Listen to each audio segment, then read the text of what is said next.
주 예수 그리스도 이름으로 하나님 말씀 증거하겠습니다. 마태복음 9장 35절에서 38절까지 말씀을 봉독하겠습니다. 마태복음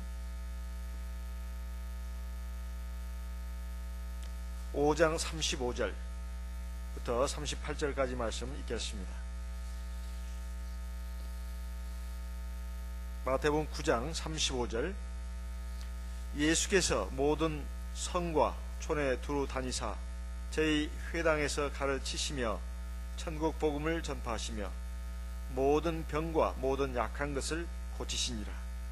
무리를 보시고 민망히 여기시니 이는 저희가 목자 없는 양과 같이 고생하며 유리함이라.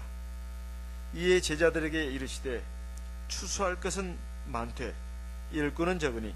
38절 같이 읽겠습니다. 그러므로 추수하는 주인에게 청하여 추수할 일꾼들을 보내어 주소서 하라 하시니라. 이제 안식일입니다. 지난 엿새 동안 우리 성도님들 어떻게 지내셨습니까? 매일 하루하루 아침에 일어나면 이제 세수하고 밥 먹고 뭐 할 일을 또 하고 또 점심 먹고 또 일 볼 일이 있으면 하고 또 놀러 갈 때 있으면 놀러 갔다가 이제 저녁 때 돌아와서 씻고 밥 먹고 그리고 텔레비전 보다가 잠자리 자고 그런 일상이 계속 이렇게 오지 않았습니까? 이제 오늘 안식일을 맞이해서 우리 성도님들은 교회를 나오셨습니다만 참 믿음이 좋으신 분들이에요. 하늘나라 백성들은 확실히 다릅니다. 그런데 우리 보통 일상이 보통 그렇게 이루어지지 않습니까? 어떤 분이 인생을 행복하게 사는 데 있어서 4가지가 있어야 된다고 말했습니다. 첫 번째는 놀이가 있어야 된다. 놀이. 두 번째는 일이 있어야 된다는 겁니다. 일. 세 번째는 사랑이 있어야 된다는 거예요. 사랑. 네 번째는 연대가 있어야 되는 거예요. 연대. 연대가 저 고대, 연대, 서울대 뭐 그 연대가 아닙니다. 사람들과의 어떤 어울릴 수 있는 끈끈한 사람과의 관계, 이걸 연대라고 합니다. 우리가 어려서부터 보면은 애들 그 소꿉장난부터 시작하지요.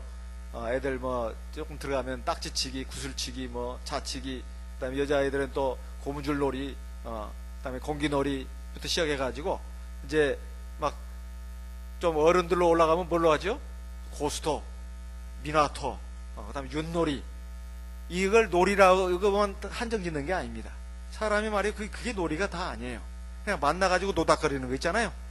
잡담하면서 썰 푸는 거, 그리고 텔레비 보는 거, 영화 보러 가는 거, 소풍 가는 거, 또 어디 좋은 데 있으면 놀러 가는 거 말이에요.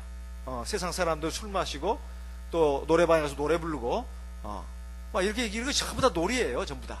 이 놀이가 없으면 세상 어떻게 살겠어요? 재벌집 아들은요 직장 가질 필요도 없고 돈 벌 필요도 없습니다. 그렇죠? 그게 좋을까요? 놀이만 가지고 되는 것이 인생이 아닙니다. 그래서 대만의 그 유명한 재벌 아들이 말이에요, 몇 년 전에 일어난 실치료합니다. 여자들을 얼마나 많이 건드렸는지 몰라요. 탤런트부터 시작해서 모델, 뭐 할 것 없이, 뭐 여대생 할 것 없이, 뭐 100명 이상을 건드렸어요.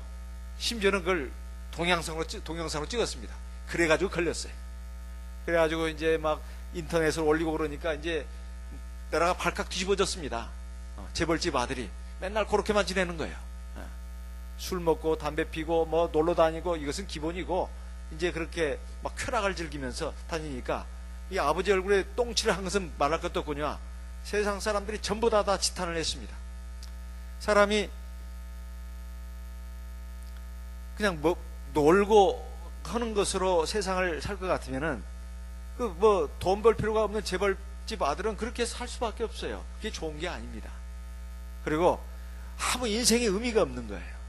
그래서 일이 있어야 되는 겁니다. 일이라고 하는 것은 사실은 사람이 먹고 사는 의식주 문제를 해결하기 위해서 반드시 일이 있어야 돼요. 재벌집 아들 빼고 왕후 장상 아들 빼고는 다 일을 해야 되는 거예요. 사실은 왕후 장상 아들도 재벌집 아들도 일을 해야 되는 거예요. 그래야 인생에 의미가 있는 거예요. 일은 2가지 의미가 있어요. 하나는 목구멍이 포도청이라고 먹고 사는 문제를 해결하기 위해서 일이 있어야 되는 겁니다. 그렇죠?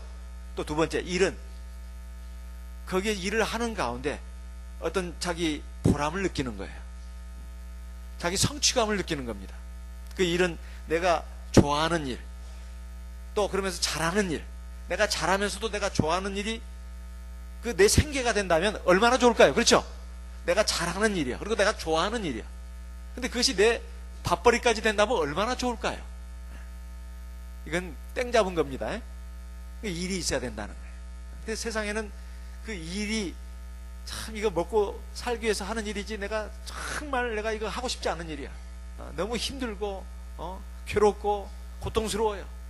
그런데 사람이 자기가 좋아하고 자기가 할 수 잘하는 일이고 좋아하는 일이고 잘하는 일이고 그러면서 자기 생계 수단이 되고 그런 일을 하면서 사는 사람이 세상에 몇 사람이나 있을까요? 최근에 신문에 보니까 우리나라에서 제일 좋은 직업 쭉 뭐 몇 시까지가 나왔는데 1등에서 10등까지 중에 공무원이 꼭 들어가더만요. 공무원이 들어가요. 그리고 교사가 들어가고 제 1등은 초등학교 교장이더만요. 초등학교 교장이 1등이요. 난 놀랬습니다. 신문 보고 알았어요. 왜냐면 팔자가 늘어지니까. 중고등학교 선생님 말고 대학 선생님 말고 초등학교 그것도 교장 선생님이면 아주 그냥 1등이요. 근데 어쨌든 그게 공무원이 들어가다 보면 요즘 보면 서울대학교를 나와도 구급공무원 시험 되면은 막 플래카드 붙인다면서요? 옛날에는 참말로 그렇게까지 안 됐는데 그만큼 사람들이 생각하는 것이 다 비슷비슷하다는 겁니다.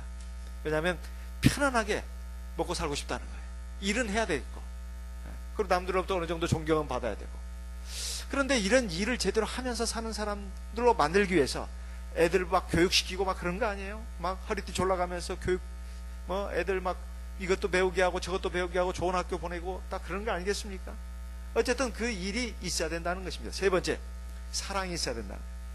아니 놀이 있고 일만 있으면 뭐합니까? 사랑하는 대상이 없고 내가 사랑하는 대상이 없고 내가 나를 사랑해주는 사람이 없는데 그게 누굴까요? 가족이에요. 가족이야말로 아주 이해 타산이 없는 그런 공동체입니다. 그러니까 이 사랑이 있어야 된다는 거예요. 사랑이 없는 그 외톨이 참말로 이건 불쌍한 사람이에요. 성경에도 보면 고아나 가부를 불쌍히 여기라고 되어 있지 않습니까? 사랑이 있어야 된다는 거예요. 세 번째, 네 번째 연대예요. 뭐 가족만 가지고는 안 되는 거예요. 세상에 살다 보면 직접적으로 간접적으로 서로 유대감을 느끼면서 내 가족은 아니지만 내 친구도 있어야 되고 내가 같이 마음을 토로하면서 서로 사상과 감정을 교류할 수 있는 그런 사람들이 있어야 된다는 거예요. 연대감을 가질 수 있는 사람들이 있어야 된다는 겁니다. 이 네 가지가 있어야 인생을 행복하게 살 수 있다고 했어요. 오늘 주님의 말씀을 보게 되면 참 우리가 참 부담 느끼는 말씀입니다. 부담 느끼는 말씀이에요. 예수께서 모든 성과 촌에 두루 다니사 저희 회당에서 뭐라고요? 가르치시고 그 다음에 천국 복음을 전파하시고 모든 병과 모든 약한 것을 고치셨다 이렇게 나옵니다. 세 가지로 했어요. 첫째, 하나님 말씀을 가르쳤습니다. 두 번째, 전파했어요. 이거 전도죠. 전도. 하나는 하나님 말씀을 가르쳤으니까 이게 뭐예요? 교육이에요. 교육. 신앙 교육을 했다는 거예요. 그 다음에 복음 전도를 했다는 겁니다. 세 번째는 뭐예요? 모든 병과 약한 것을 고쳤다는 거예요. 문제가 있는 거. 영육간에 영혼과 육체가 문제가 있는 사람들 얼마나 많냐 이 말이에요. 그걸 고치셨다 이 말이에요. 참 이거야말로 아주 참 보람 있는 일 아니겠습니까? 제가 작년인가 재작년에 저희 방배동에 저희 이모네 집이 있습니다. 그 이종 사촌 형이 서울대를 나왔어요.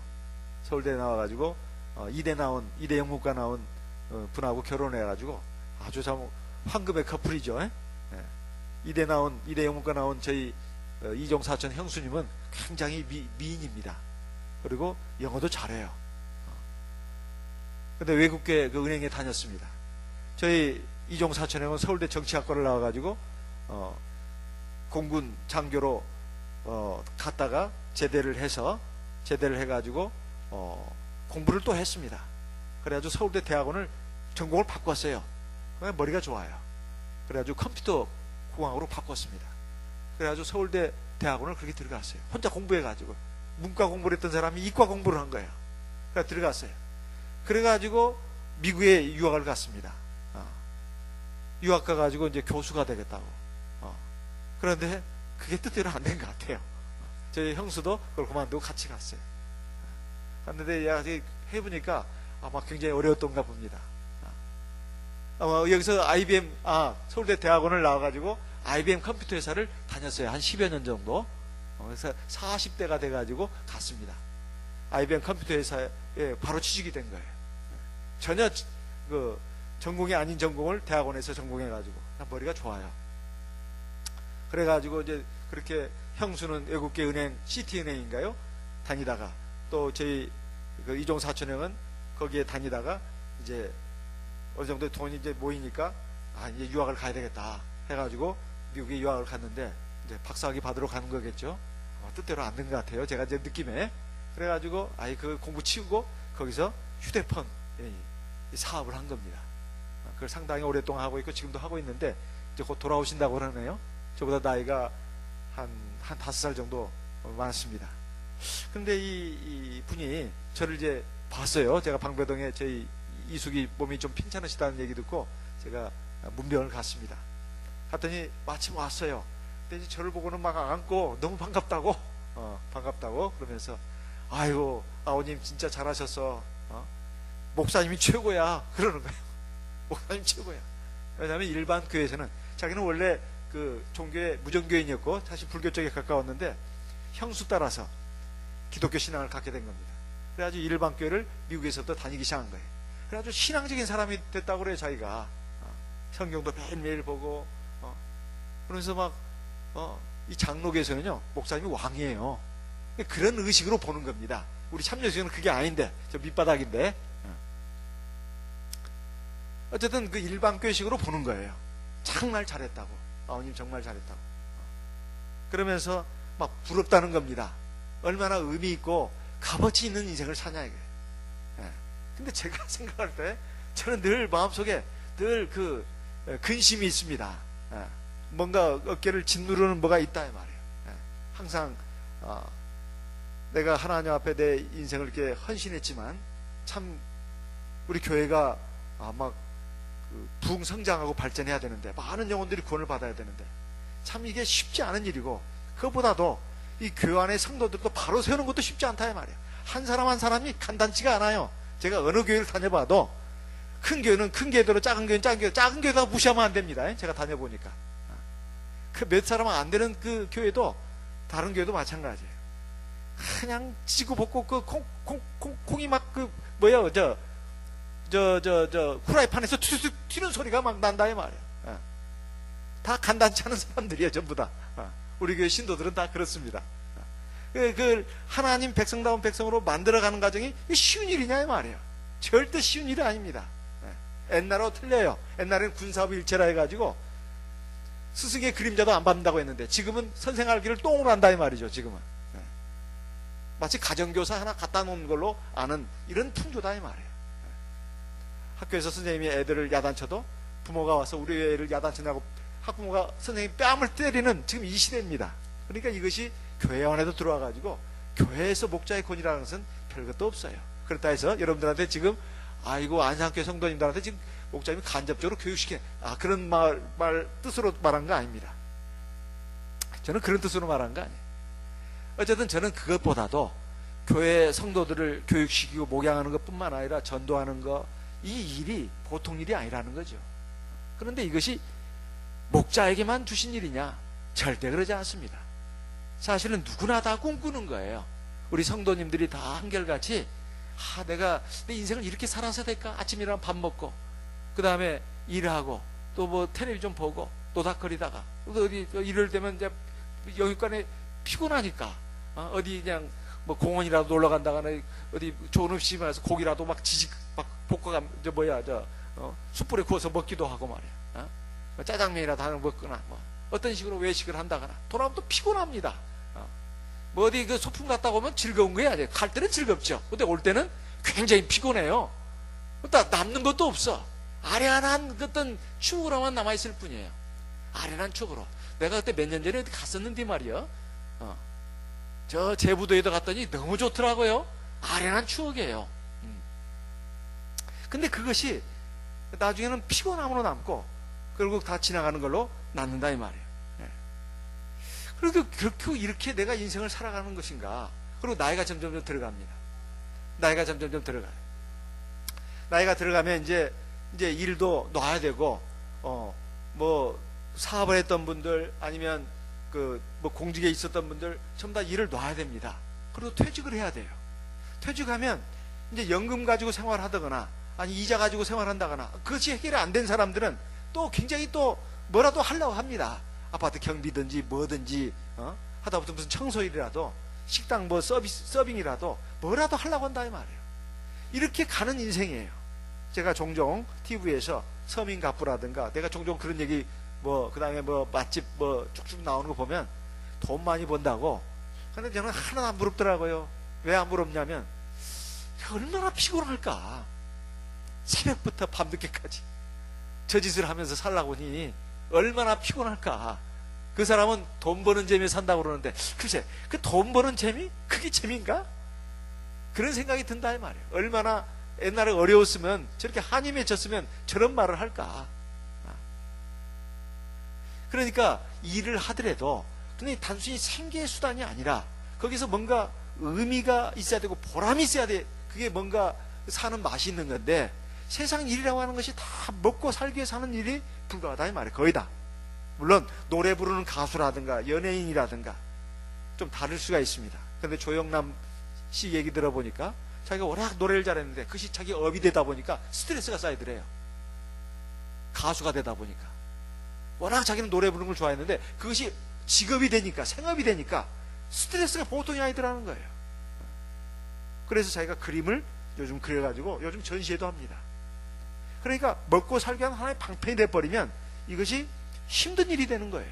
그러면 우리 인생에 있어서 정말 의미가 있고 보람 있고 값어치 있는 일이 뭐가 있겠습니까? 하나님 일이에요. 하나님 일 그러면은 아이고 지금 뭐 보통은 말이야 이렇게 생각합니다. 우리 교회 성도님들 이게 뭐 나도 좀 배웠으면 말이야 좀 설교도 좀 하고 싶고 좀 교회에서 좀 교사도 하고 싶고 참 그런 쪽으로 머리가 돌아가요. 이상하게.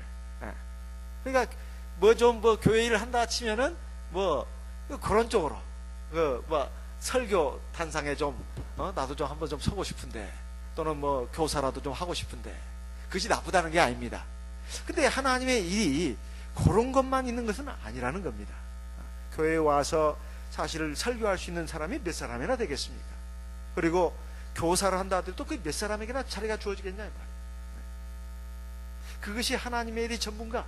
그러지 않습니다. 먼저 하나님의 일이라고 하는 것이 여기 오늘 말씀을 보게 되면 회당에서 가르치시고 복음을 전파하시고 그 다음에 뭐예요? 고치신다고 했습니다. 근데 이것이 실력이 있으면 할 수 있는 일인데 실력도 없이 할 수 있는 일입니까? 아니 내가 하나님 말씀에 아는 것이 없어. 근데 어떻게 가르쳐요? 제대로 알지도 못해. 근데 어떻게 가르치겠냐 이 말이에요. 그리고 어떻게 전하겠습니까? 그리고 남들의 그 잘못된 것을 어떻게 고쳐주겠냐 이 말이에요. 이게 의사도 돌팔이 의사가 있잖아요. 그죠? 치과도 야매로 한다는 거 들어보셨어요? 피부과도 야매로 한다면 어떻게 돼요? 완전히 망치는 거죠. 이 돌팔이 의사들이 하면 안 된다 이 말이에요. 그러니까 무슨 말씀이냐면 먼저 나를 바로 세워야 된다 이 말입니다. 그래서 예수님께서도 이렇게 말씀하셨습니다. 요한복음 6장 26절 요한복음 6장 26절에서 29절까지 말씀 같이 읽어보겠습니다. 요한복음 6장 26절에서 부터 읽어보겠습니다. 예수께서 대답하여 가라사대 내가 진실로 너에게 이르노니 너희가 나를 찾는 것은 표적을 본 까닭이 아니요 떡을 먹고 배부른 까닭이로다. 27절 썩는 양식을 위하여 일하지 말고 영생하도록 있는 양식을 위하여 하라. 이 양식은 인자가 너희에게 주리니 인자는 아버지 하나님의 인치신 자이라. 이게 이 말씀이 어디서 나온지 아세요? 오병이어의 기적으로 사람들이 깜짝 놀랐어요. 보리떡 5개 생선 2마리 그것도 작은 거 가지고 말이야 5천 남자만 5,000명을 배부르게 먹이고 남은 바구리가 12바구리나 남았어요. 사람들이 깜짝 놀란 거예요. 이 양반이다. 이 양반이야. 우리가 평생 먹고 사는 문제로 고통스러웠는데 우리 이 예수란 양반을 왕으로 모시고 우리가 살자. 그러니까 예수님이 그냥 그들을 피해가지고 배를 타고 뭐요? 갈릴리 바다 건너서 이쪽으로 왔어요. 그 사람들이 왜요? 삥 둘러가지고 왔어요. 예수님 막 찾아왔어요. 어이, 왜 언제 이리 오셨습니까? 우리가 당신을 얼마나 찾았는 줄 아십니까? 너희가 나를 찾는 것은 떡을 먹고 배부른 까닭이라. 이 표적을 보고 놀란 것이 아니고 떡을 먹고 배불렀기 때문에 먹고 살기 위한 방편을 찾기 위해서 나를 찾아온 것이다. 그래서 썩는 양식을 위하여 일하지 말고 영생하도록 있는 양식을 위하여 일하라, 그런 것이에요. 우리가 이거 참 상식적으로 맞지 않는 말입니다. 먹고 사는 것이 제일 중요하지. 뭔 그 엉뚱한 소리를 봉짝 듣는 소리에 자다가 봉짝 듣는 소리를. 그 따라온 사람들이 그렇게 허탈감 느끼게끔 말씀을 하셨습니다. 그런데 예수님은 아주 핵심을 찔러서 얘기했어요. 지금까지 우리 살아온 걸 한번 돌아보세요. 자, 정말 애썼습니다. 이 시간 여기까지 살아오는데 정말 애썼어요. 공부하느라고 했었고, 일하느라고 했었고, 자식 새끼 낳아서 키우느라고 했었고, 처자식 먹이 살리느라고, 철없는 남편 섬기면서 정말로 속썩이면서 살아오느라고 애쓴 우리들 인생들이에요. 지금 여기가. 그런데 그렇게 그 모양으로 살다가 끝나야 되겠습니까? 그렇게만 끝나는 인생은 허망한 인생이에요. 그렇게 살지 말라는 겁니다. 영생하도록 있는 양식을 위해서 일하라. 여긴 두 가지가 있어요. 영생하도록 있는 양식, 그 다음 뭐야? 일하라. 영생하도록 있는 양식을 위하여 일하라. 이 두 가지를 말하고 있어요. 그 일하라는 말에 이 사람들이 꽂혔어요. 누가? 예수님의 제자들이. 예수님의 제자들, 그 따라온 사람들이. 그래서 28절에 29절에 중요한 말씀을 합니다. 28절 29절 이건 같이 읽어야 돼요. 28절 29절 같이 읽겠습니다. 저희가 묻되 우리가 어떻게 하여야 하나님의 일을 하오리까? 29절 예수께서 대답하여 가라사대 하나님의 보내신 자를 믿는 것이 하나님의 일이니라. 아니, 하나님 일을 하면은 전도하고 교육시키고 그 다음에 누구 좀 뭐가 문제가 있는 사람들 좀 깨우쳐주고 고쳐주고 좀 그래요. 그게 하나님 일이요. 이렇게 말했으면 딱 맞아떨어져요. 그런데 뭐라고 했어요? 하나님의 보내신 자를 믿는 것, 주 예수를 믿는 것이 바로 뭐라고요? 하나님 일을 그러면 자꾸 외부적인 활동부터 먼저 생각하는 사람들이 있습니다. 그게 아닙니다. 먼저 본인이 하나님을 제대로 믿어야 된다 이 말이에요. 평상시 기도도 잘 안 하고 성경도 안 봐요. 근데 뭔 하나님 일을 하겠다는 거예요? 이게 말이 되는 소리입니까? 말이 안 되는 소리입니까? 말도 안 되고 소도 안 돼요. 말도 안 되고 소도 안 돼. 아니, 자기 자신 지금 예배도 참석도 잘 안 하고 있고, 예배 시간에 만 졸고 있고, 딴 생각하고 있고, 성경도 안 보고 있고, 기도도 잘 안 하고 있는 사람이 뭔 하나님의 일을 하겠냐 이 말이에요. 그 말이 안 되는 소리입니다. 자기 자신이 지금 제대로 서 있지도 않은데 누구를 가르치겠다는 거예요. 말도 안 되는 소리입니다. 그래서 예수님이 말씀하셨어요. 네가 하나님을, 주 예수를 제대로 믿는 것이 그게 바로 하나님의 일의 시작이라는 거예요. 그게 90%입니다 사실은. 그래서 그것을 주님께서 말씀하신 것입니다. 자, 그러려면 하나님 앞에 하나님을 내가 제대로 믿는 것이 하나님의 일의 첫 단추라고 했습니다. 그러면 뭘 어떻게 해야 할까요? 디모데후서 3장 14절부터 보겠습니다. 디모데후서 3장 14절. 디모데후서 3장 14절 같이 읽어보겠습니다. 디모데후서 3장 14절 같이 읽겠습니다. 그러나 너는 배우고 확신한 일에 거하라. 네가 뉘게서 배운 것을 알며 그랬습니다. 너는 배우고 확신한 일에 어떻게 하라고요? 디모데후서 3장 14절. 디모데후서 3장 14절입니다. 그러나 너는 배우고 확신한 일에 거하라. 네가 뉘게서 배운 것을 알며. 이것은 하나님의 말씀을 우리가 예배 시간에 와서 다 배우지 않습니까?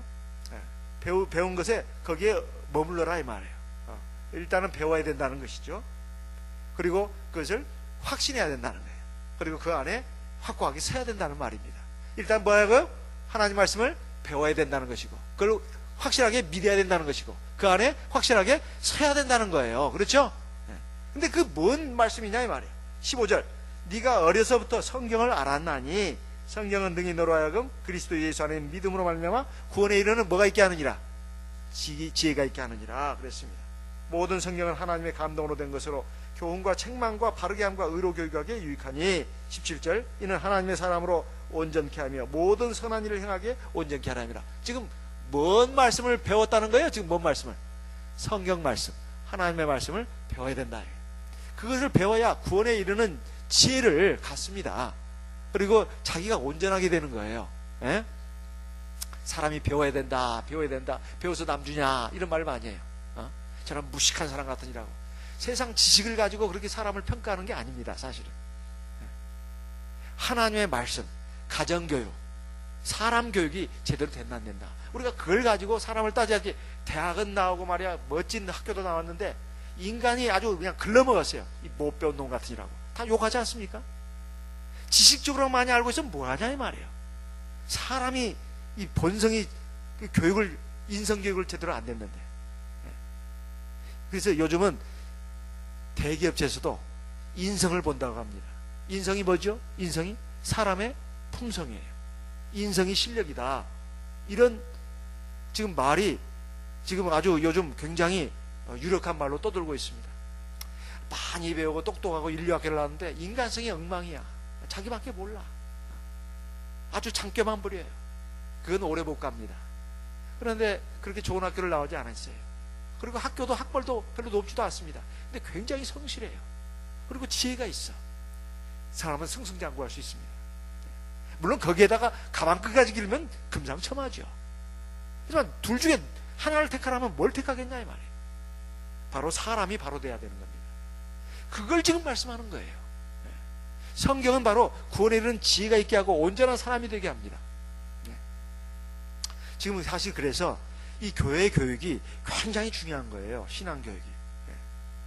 세상에서 아무리 우리 자식들도 마찬가지입니다. 뭐 애들 앞으로 뭐 무슨 특기 교육 시키고 좋은 학교 보내고 그렇게 보세요. 나중에 땅을 칠 이제 후회를 하게 될 사람들이 많습니다. 사람을 사람으로 교육을 시켜야 된다 이 말이에요. 그러면 못 가르쳤어도 애가 훌륭하게 됩니다. 이것이 중요한 거예요. 이것은 인생을 살아본 사람들은 다 지금 가슴에 절절히 느낍니다. 젊은 사람들은 잘 몰라요. 적어도 저 나이 이상 되는 사람들은 뼈저리게 느껴요. 제 말이 100% 다 동의합니다. 이 말이 옳다는 것을. 그런데 이 하나님의 말씀이 우리에게 구원에 이르는 지혜뿐만 아니라 하나님의 사람으로서 온전하게 만드는 거예요. 하나님뿐만 아니라 사람에게도 칭찬받는 사람으로 만드는 겁니다. 그게 무기예요. 그게 무기.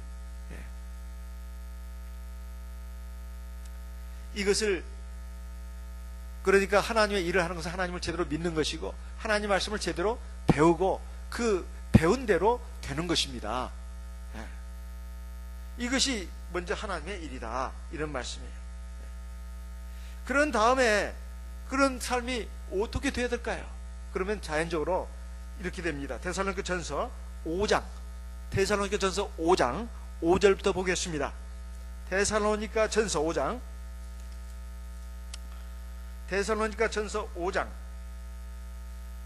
9절 10절 말씀 같이 읽어보겠습니다. 데살로니가전서 5장 9절 10절 같이 읽습니다. 하나님이 우리를 세우심은 노하심에 이르게 하심이 아니요 오직 우리 주 예수 그리스도로 말미암아 구원을 얻게 하려 하신 것이라. 자, 제가 이거 예배 시간에 여러 번 얘기했어요. 우리를 하나님이 택하신 것은 도중에 우리를 그냥 짜르기 딱 쳐가지고 쫓아내려고 한 거예요? 아니면 우리를 하나님 나라로 불러들이기 위해서 우리를 택하신 거예요? 그렇죠. 그렇지만은 우리에게 불세례도 주시고 또 책망도 주시고 그러는 거예요. 도중에 내가 떨어지면 어떡하나 그런 걱정이나 그만두고 내가 하나님 앞에 지금 내 믿음 바로 세우고 또 하나님 말씀에 순종하는 것에 관심을 가져야 합니다. 그것은 관심도 없이 내가 도중에 떨어지면 어떡해, 떨어지면 어떡해 공부를 안 하고 말이야 맨날 말이지 내가 이번 시험에 안 되면 어떡해 공부를 안 해. 이번 시험에 안 되면 어떡하지? 그거와 똑같은 것입니다. 그건 말이 안 되는 소리예요. 하나님 우리를 불러가지고 세례도 받게 하고 성령도 주신 것은 우리를 택하신 것이고 하나님 나라로 불러드리려고 하는 겁니다. 그리고 예수님을 통해서 우리를 인생의 장에서 우리를 깨우치시고 다듬고 파다듬듯이요. 그리고 씻고 다듬고 이렇게 해가지고 요리해가지고 싹 멋진 작품으로 만들어서 하나님 나라에 들기 위해서 우리를 택하신 것이고 세우신 것이다 이 말이에요. 10절 같이 읽겠습니다. 10절 예수께서 우리를 위하여 죽으사 우리로 하여금 깨든지 자든지 자기와 함께 살게 하려 하셨느니라. 자, 우리가 살아보면 제가 아까 왜 그런 말씀을 하셨는지 좀 연관지어서 생각해 보시기 바랍니다. 아침에 일어나면 세수하고 화장실 갔다가 또 씻고 밥 먹고 또 일 나가고 또 놀러 가고 점심 먹고 또 일하고 그래가지고 뭐 좀 노닥거리다가 전화할 때 있으면 전화로 또 텔레비 보고 밥 먹고 그래가 잔다 이 말이에요. 잘 때는 죽는 거예요. 자는 건 죽는 거예요. 그날 삶이 끝난 겁니다. 잠자리에 들어가는 내가 죽는 거예요. 아침에는 부활하는 거예요. 아침에 깨는 건 부활하는 겁니다. 하루하루가 사실은 살아났다 죽었다 살아났다 죽었다 이런 거예요. 이게 반복이야. 그런데 우리 삶이 맨날 먹고 자고 싸고 희락거리고 놀다가 그렇게 끝난다면 그냥 먹고 사는 그걸로 그냥 입에 풀칠하기 위해서 또는 별로 의미도 없는 그런 농담이나 따먹으면서 이렇게 시간을 보내고 인생을 보내는 것이 정말 의미가 있는 인생이냐 이 말이에요. 나중에 늙고 병들면 자식들도 귀찮아합니다. 제가 저 설 이번에 그 해가지고 특집이 신문에 나왔는데 보니까 그 양로원에 있는 요양병원 또는 양로원에 있는 그 노인들이 있잖아요. 예? 그런데 자녀들이 말이에요. 거기다 맡겨놓고 명절 때만 찾아오는 자녀들이 거의 대부분이랍니다. 아니면 거기다 생일, 명절 2번 하고 생일 그리고 어버이날 4번. 근데 안 찾아오는 자녀들도 있대요. 그 안 찾아오는 자녀들 그 부모들은 그 찾아오는 그 부모들 보면서 부러워하고 밖에 서서 그렇게 울고 그런답니다. 그러면 요양병원에 있는 그 간호사들이나 이런 사람들이 달래니라고 한바탕 곤욕을 치른대요. 저는 그 기사를 보면서 이게 남의 일이 아니다. 어떤 이런 못된 놈 자식들이 있나 그런 생각을 할 것도 아닙니다. 사실 저도 가만히 보면 제가 부모님을 찾아뵌다 해도 그렇게 자주 찾아뵙지를 못해요. 어머니 돌아가시고 나서는 한 달에 2달에 한 달에 한 번, 2달에 한 번씩 갔지만은 지금은 그렇게 또 못 갑니다. 그리고 또 돌아서는 그 자녀를 뒷꼭지를 그 부모가 계속 쳐다보는 거예요. 그 모습이 얼마나 애처로운지 몰라요. 근데 그것이 그 지금 노인 그 부모들만의 문제가 아닙니다. 바로 저와 여러분의 운명이에요. 나는 안 그래요. 나는 집에 있을 거야. 누구 고생시키려고요? 누구 고생시키려고? 본인도 힘들고 자식들도 힘듭니다. 이렇게 끝나는 게 우리 인생이다 이 말이에요. 그런 인생을 우리가 지금 살고 있습니다. 그런데 정말 우리에게 생명을 주시고 우리를 정말 사랑하시는 분은 우리 부모, 우리 자식, 또 마누라, 남편 아니에요. 정말 하나님입니다. 하나님 우리에게 생명을 주시고 우리의 육체에 생명을 주시고 우리를 보살펴주고 있어요. 주님이 우리를 위해서 죽으신 이유가 뭐냐? 너희들이 말이야 자나깨나 주님과 함께 살게 하기 위해서야. 참말로 부담스럽네요. 주님, 난 그러고 싶지 않은데 저는 저대로 살고 싶어요. 저 구원해 주신 거 고맙지만은 저 그렇게 살고 싶지 않습니다. 좀 봐주세요. 저는 여기 세상에 좋은 일들이 많으니까 이렇게 살고 싶어요. 싸가지 없는 거죠. 그 자기를 위한 것이 아닙니다. 싸가지 없는 정도가 아니에요. 자기를 위한 게 아니에요. 나중에 늙을 때 죽을 때 되면 사실은 혼자 죽습니다. 자기가 죽을 때 자녀들이 있을지 없을지도 몰라요.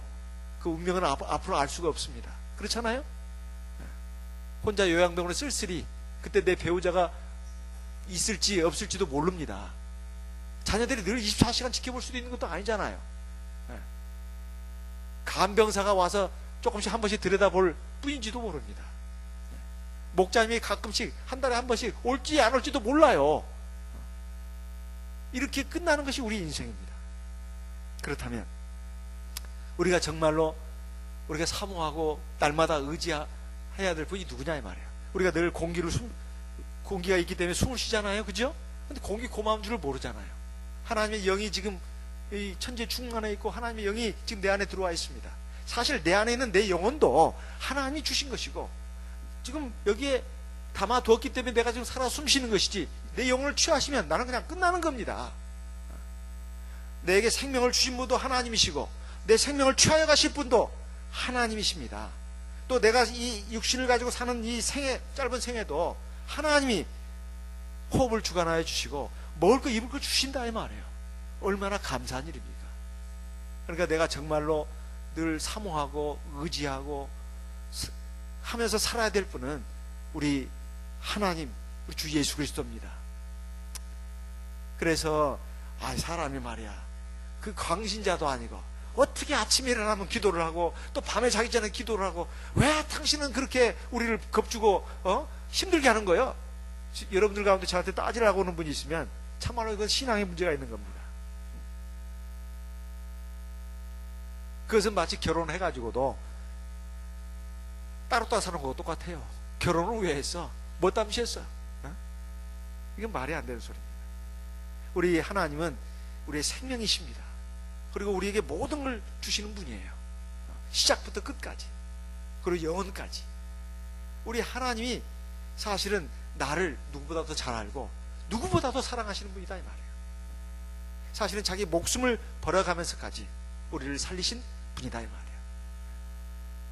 그래서 하나님을 믿는 것이 바로 하나님의 일이 돼야 된다. 자, 이렇게 나를 바로 세우고 나면 이게 바로 산 거예요. 이렇게 그 신앙생활 제대로 하고 개인적인 신앙생활 제대로 하는 분이 이게 제대로 하나님 일을 벌써 시작한 거예요. 그렇죠? 여기서 끝나면 안 되는 거예요. 자, 이제 전도를 해야 됩니다. 전도라는 것은 우리 가정에서부터 시작합니다. 교육도 그렇습니다.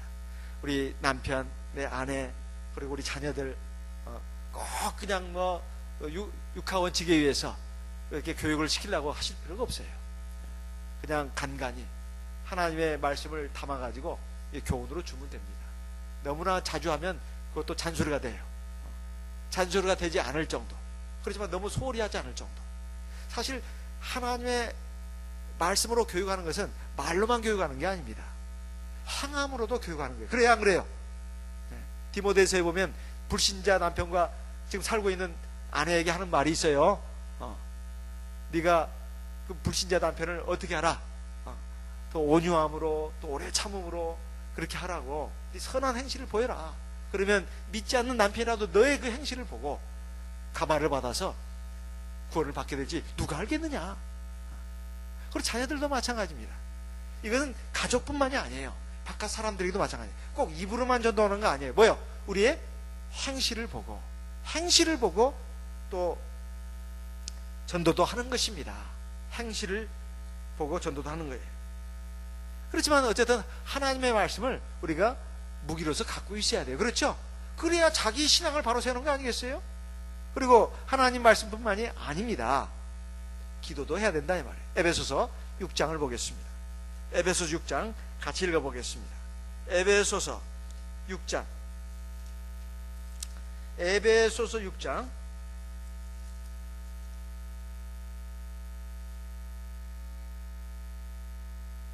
14절, 에베소서 6장 14절.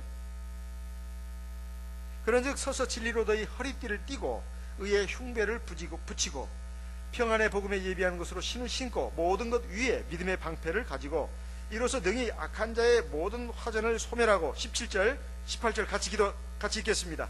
구원의 투구와 성령의 검 곧 하나님의 말씀을 가지라. 18절 모든 기도와 간구로 하되 무시로 성령 안에서 기도하고 이를 위하여 깨어 구하기를 항상 힘쓰며 여러 성도를 위하여 구하고 또 나를 위하여 구할 것은 내게 말씀을 주사 나로 입을 벌려 복음의 비밀을 담대히 알게 하옵소서 할 것이니.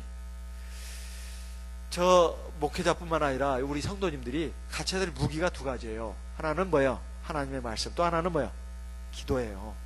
그게 무기가 되는 겁니다. 그게 무기가 되는 거예요. 그건 자기 자신을 지키고 마귀의 공격을 물리치고 승리하는 중요한 무기이기도 하고, 또 뭐예요? 마귀의 수하에 있는 많은 사람들을 자기 가족이든 자기 친지든 또는 자기의 이웃들이든 누가 되든 간에 그 사람들을 그 하나님 이 백성 가운데로, 무리 가운데로 끌어들이기 위해서 해야 하면 영적인 전쟁을 해야 하잖아요. 그죠? 그런데 아무것도 없어. 무기가 젓가락 가지고 싸울 수는 없잖아요. 그죠? 막대기 하나 가지고 싸울 수 있어요, 없어요? 상대방은 대포 가지고 있고 그냥 큰 칼을 갖고 있는데 나는 겨우 나무 젓가락 하나 가지고 야야야야야 그러면 되겠어요, 안 되겠어요? 어림도 없죠. 어림도 없어. 자기는 무기가 하나도 없어. 그러니까 하나님 말씀도 제대로 읽지도 않고 듣지도 않고 배우지도 않았어요. 자기 스스로 읽어야 합니다. 그리고 기도도 안 해. 근데 무한 무기가 있다고 뭐 그냥 배짱 튕겨가면서 나왔었겠냐 이 말이에요. 이건 만용이라고 합니다. 이것은 어리석은 만용이에요. 내가 그래도 내가 입심이 얼마나 대단한 줄 알아나? 내 세치가 놀라워. 천만의 말씀이에요. 그렇게 아주 전도되는 거 아닙니다. 사람이 그렇게 무너지는 게 아니에요. 사람이 말을 어수룩하게 해도 그게 생명력이 있으면 금방 무너져 버립니다. 그리고 그게 감동이 있어야 돼요. 그게 뭐라고 그래요? 영적인 감동이라고 합니다. 그건 성령의 기도에서만 나오는 거예요. 하나님 말씀을 주저리 한다고 해서 상대방이 듣는 거 아닙니다. 내가 논리적으로 막 그냥 봐라 안식일을 지켜야 돼. 어디 일요일을 지키고 있어? 십계명이 안식일이라고 돼 있잖아. 물론 그부터 말해야 됩니다. 그죠? 그것만 가지고는 안 된다 이 말이에요. 그것을 논리적으로 체계적으로 잘 전하는 것도 중요하지만 성령의 감화 감동이 있어야 돼요. 그래야 하나님이 그 사람의 마음을 깨우치는 겁니다. 귀를 열어주는 거예요. 눈을 틔워주는 겁니다. 그 역사가 없이는 안 되는 거예요. 내가 아무리 논리적으로 이익적으로 맞는 진리의 말씀을 전해도 안 되는 거예요. 내가 잘못해서가 아니라 상대방이 무너지지 않았기 때문에. 이게 눈이 말해 흑암에 또 마귀에 의해서 이게 어두워져 있어요. 그게 거꾸로 벗겨져야 되거든. 이게 성령의 역사가 아니면 안 됩니다. 바울 사도의 입을 통해서 우리에게 주신 하나님 말씀을 한번 들어보겠습니다. 고린도전서 2장. 고린도전서 2장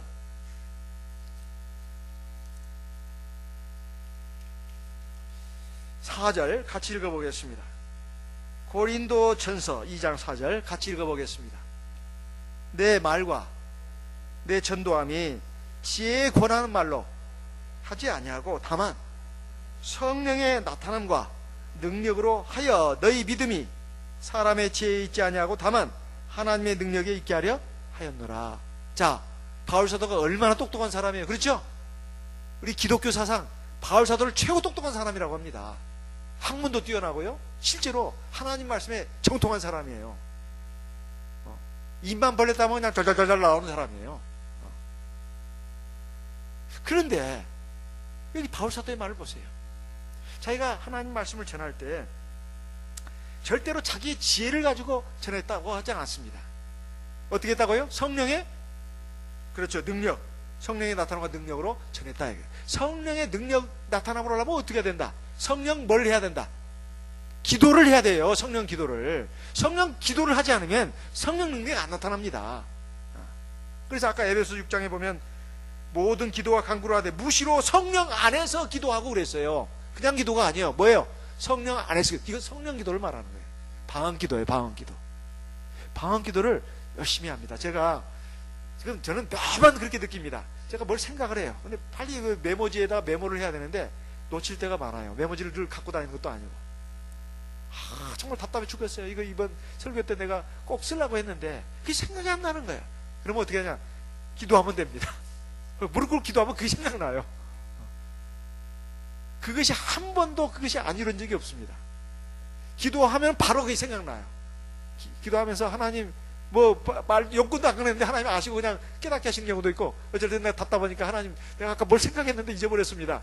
그럼 바로 생각나게 해줘요. 희한해요. 희한해. 그것이 한 번도 그런 적이 안 적이 없습니다. 제가 머리가 좋지 않거든요. 제가 머리가 안 좋아요. 깜박깜박합니다. 진짜 누룽지를 워낙 좋아해서 그런가 깜밥을 좋아해서 그런가 자꾸 까먹어요. 제가 누룽지 엄청 좋아하거든요. 제가 얼마나 좋아하면 돈 주고 사 먹기까지를 얼마나 많이 하는지 몰라. 고속도로 휴게소에서도. 그래서 그런가 잘 까먹어요.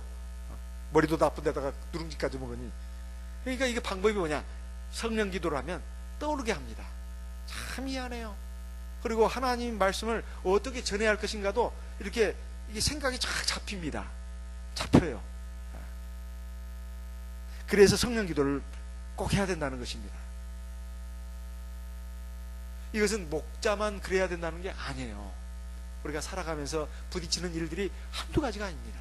사랑관계, 무슨 일처리 관계, 이것이 막 꼬일 때도 있고 순조로울 때도 있지만은 참 인간 세상사가 보통 복잡한 게 아니에요. 내가 예상하지 못했던 그런 상황을 만나기도 합니다. 이것을 사람의 힘으로 풀라고 치면은 성공 못합니다. 그러면 다 성공할게요. 성공한 사람 몇 명은 안 되잖아요. 하나님이 함께 하셔야 된다. 그러려면 성령 기도해요. 특히 전도, 이거 하나님의 일이잖아요. 그죠? 남에게 하나님 말씀을 우리 가족들이든 이웃들이든 친구들이든 누구든 간에 가르쳐주고 또는 전하고 하는 데 있어서 성령의 역사에서 말재주라는 거 아닙니다. 말재주라는 거 아니에요. 첫째, 하나님 말씀이 있어야 되고, 또 하나님 말씀만 가지고 있다고 되는 게 또 아니에요. 하나님 말씀에 성령의 감동이 있어야 돼요. 그래야 그 사람이 감동받는 거예요.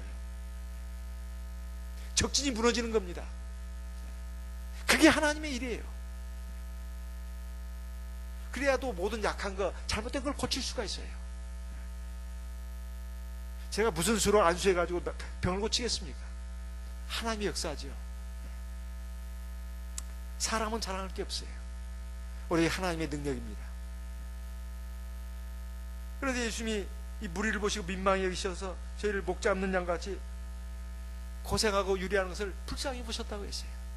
정말로 신앙의 이제 경지에 올라가게 되면, 또 인생의 어떤 이제 철이 들면 참 인간 모든 세상사가 쫙 보입니다.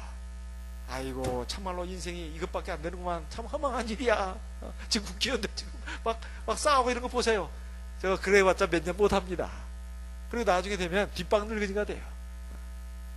그 별거 없어요. 그런데 일단 하나는 그 떨어지면은 아무것도 아니거든요. 국회의원이 있을 때는 대단하지만 떨어지면 원숭이만 또 못하다고 하잖아요. 그래가지고 저렇게 죽기 살기로 하는 거예요. 그렇지만은 몇 년이면 그것도 끝난다 이 말이에요. 그 사람뿐만이 아닙니다. 우리 모든 인생이 그래요. 그렇다면 우리가 이 예수님의 마음을 빨리 가져야 합니다. 인생에 대해서 빨리 이 실상을 깨달아야 된다. 인생이라는 것이 얼마나 허망한 것인가, 진실한 가치, 참된 보람이 뭔가, 하나님 일을 하는 겁니다. 하나님 일을 하는 것은 내가 하나님을 제대로 믿는 거예요. 믿음 생활 제대로 하는 것입니다. 그게 첫째 하나님의 일이에요. 그렇죠? 그리고 내게 주어진 가족, 내와 연대관계를 맺고 있는 사람들, 그런 사람들에게 뭔가 내가 가지고 있는 하나님 말씀으로, 또 내가 가진 신앙에서 내 행실로 그들을 강화시키고 이 하나님 전으로, 하나님의 생명 가운데로 나올 수 있도록 디딤돌 역할을 해줘야 된다. 그게 전도입니다. 그런 삶을 사는 것이 우리의 삶의 중심이 돼야 되고 목표가 돼야 되겠습니다. 그런 인생은 절대로 헛된 인생이 아닙니다. 내가 세상에서 비록 많이 배우지 못했고 성공하지 못했어도 절대 허망한 인생이 아니에요. 근데 자꾸 세상적인 가치관, 세상적인 인생관으로 자꾸 세상을 바라보는 사람은 손에 뭘 쥐은 것 같아도 바람을 잡으려는 것 같아요. 전도서에 있는 말씀과 똑같아. 마치 모래를 쥔 것 같아요. 싹 빠져나가요. 그렇죠? 아무것도 아니야 나중에. 그게 아닌지 아직도 긴가민가 눈을 껌뻑껌뻑 뜨고 있는 사람은 아직 철이 안 든 사람이야. 물론 잠이 와서 껌뻑껌뻑할 수도 있지만은, 어쨌든 인생 이제 종칠 때쯤 가까이 가서 잘 생각해 보면, 하나님 말씀이 하나도 틀린 게 없네. 그래요. 맞아 옳거니 이렇게 되는 겁니다. 그때 가서라도 빨리 회개하고 하나님 앞에 눈물 콧물로 회개하고 자기를 바로 세울 수 있는 시간이 주어졌다면 정말 감사할 일입니다. 그것도 하나님의 일이니까요. 우리 주님의 마음을 가집시다. 어서 추수할 일꾼을 보내주십시오. 우리에게 부탁한 말씀입니다. 그럼 우리가 바로 그 일꾼이 돼야 되잖아요. 추수가 뭐예요? 추수가 이미 이제 다 끝나는 거예요. 예. 추수할 것이 너무 많은데 추수할 일꾼이 부족하구나. 빨리 하나님 앞에 기도해가지고 추수할 일꾼을 보내달라 해라.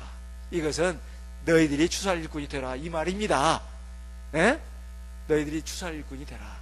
근데 우리는 추수는 관심이 없고 영적 추수는 관심이 없고 세상에 그냥 썩어가진 양식을 하나라도 빨리 어떻게 그냥 내 호주머니 집어넣으려고 말이야.